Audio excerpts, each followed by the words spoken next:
Salut à tous, on est donc sur le départ du 24 heures non-stop. Là, je vais rejoindre Sharon et on va vous en dire plus tout de suite. Alors, comment tu le sens pour cette journée de stop? Je sens que ça va bien se passer, on va y arriver.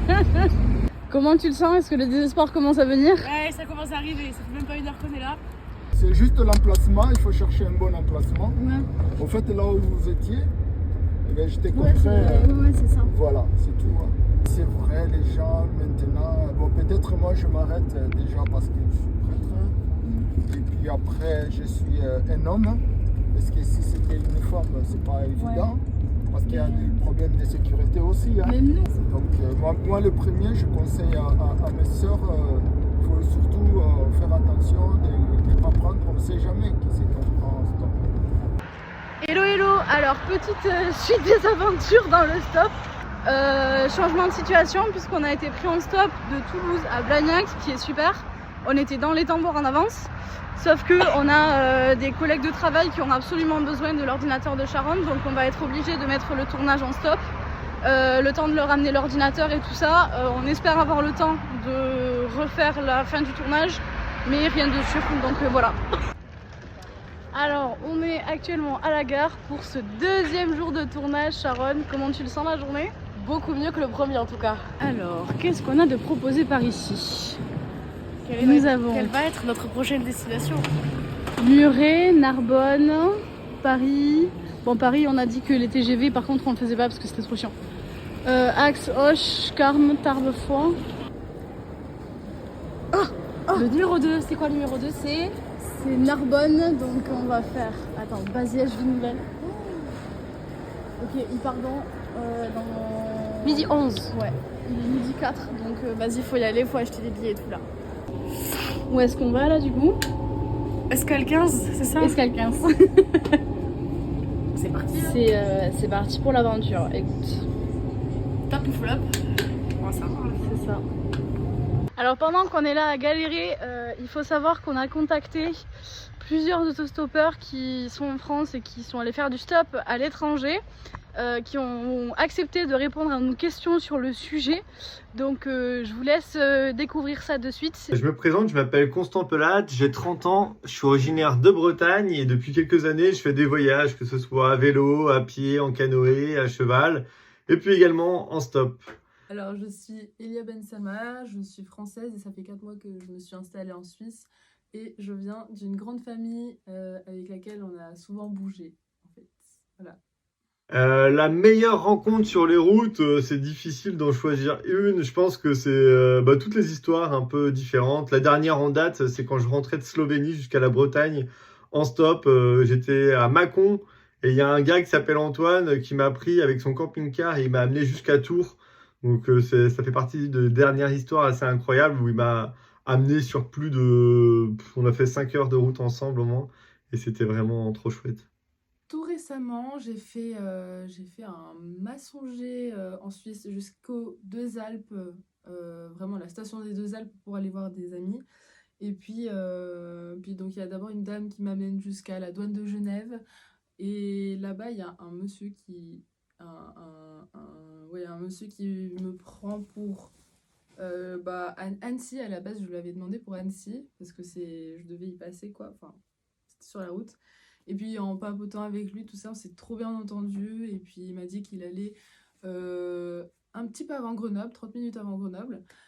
Et du coup je lui dis ah mais c'est génial, c'est exactement là où je vais. Enfin je vais un tout petit peu plus loin, mais voilà, bref, ça m'arrange de fou si tu peux m'amener et tout. Donc il m'y a amené.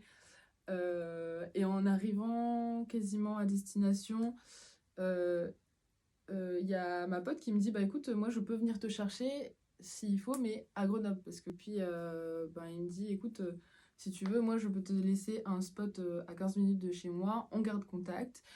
Si vraiment il n'y a aucune voiture qui passe, tu m'appelles et puis tu pourras venir dormir chez moi s'il faut, il n'y a pas de souci pour ça. Vraiment trop chou. Et puis vraiment quand un peu on arrive tout ça, il me dit non mais écoute, tu sais quoi, je t'amène à Grenoble. Voilà, donc il a fait un détour d'1 heure pour moi. Est-ce que j'ai déjà eu peur en stop?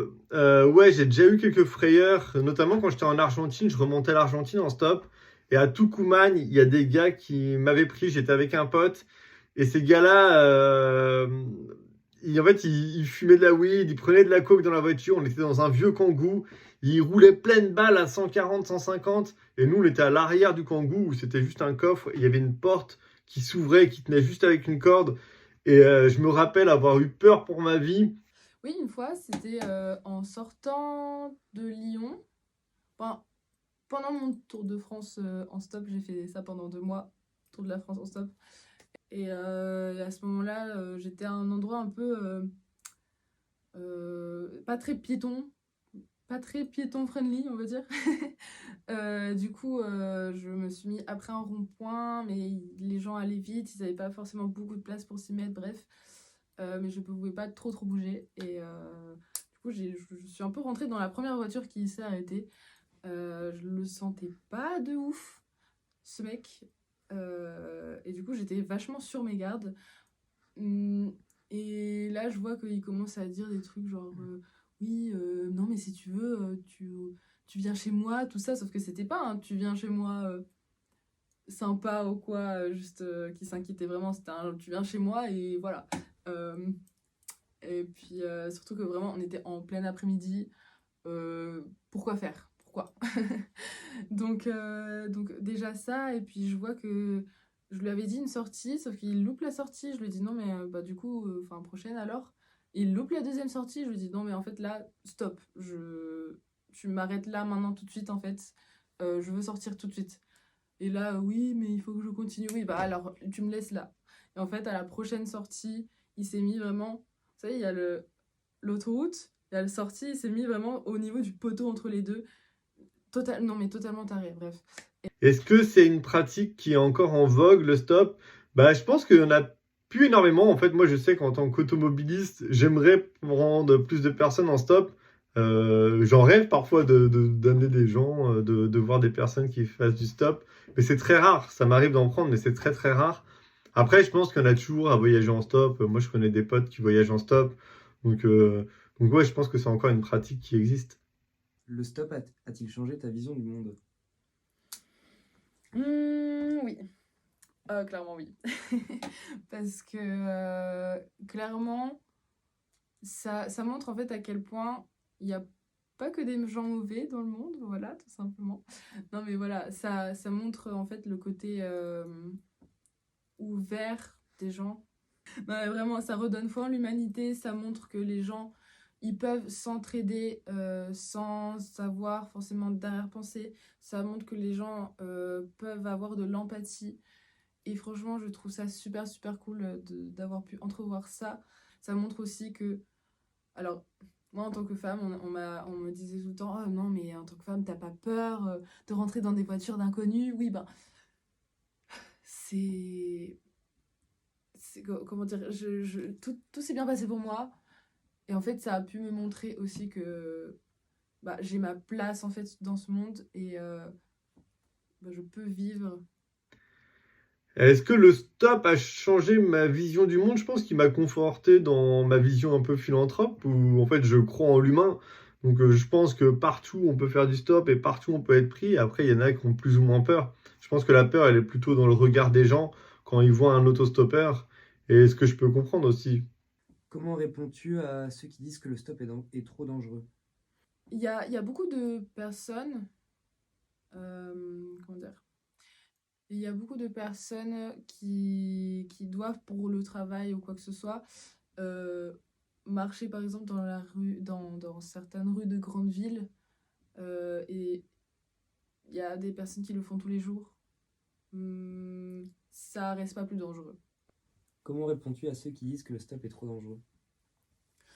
Que c'est pas plus dangereux que de marcher dans une ruelle, dans une grande ville le soir.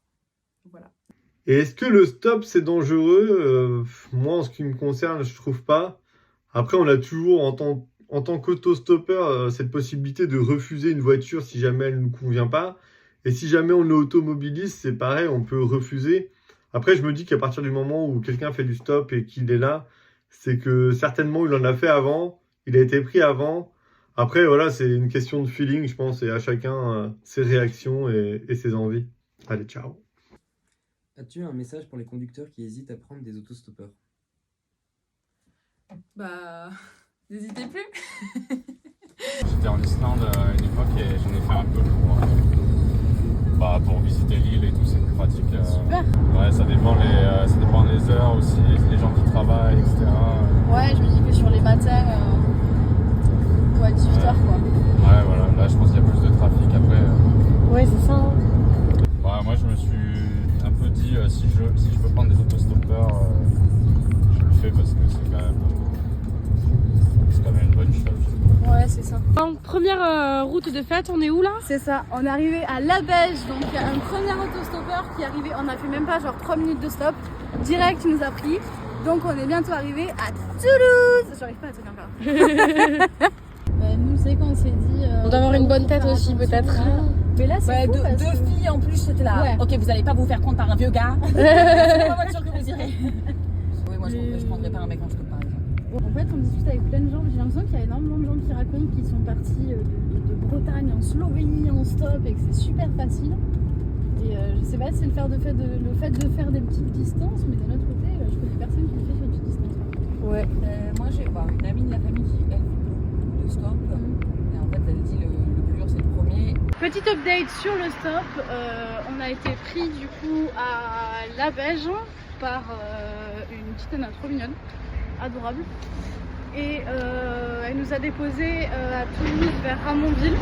Comme vous l'avez vu hier, on a été pris en stop par un monsieur qui était curé, qui était absolument adorable, et en fait pour lui, il s'est arrêté sur un arrêt de bus, une voie de bus pour nous prendre en stop, et on s'est fait arrêter par les policiers peut-être 200-300 mètres plus loin. Il a pris une amende à cause de nous, du coup, puisqu'il s'était arrêté là. Donc voilà, il a pris 90 € d'amende et il nous a même pas demandé de la payer alors qu'il aurait carrément pu, ça aurait été légitime. la bonté des gens existe encore au final. Hein. De ouf.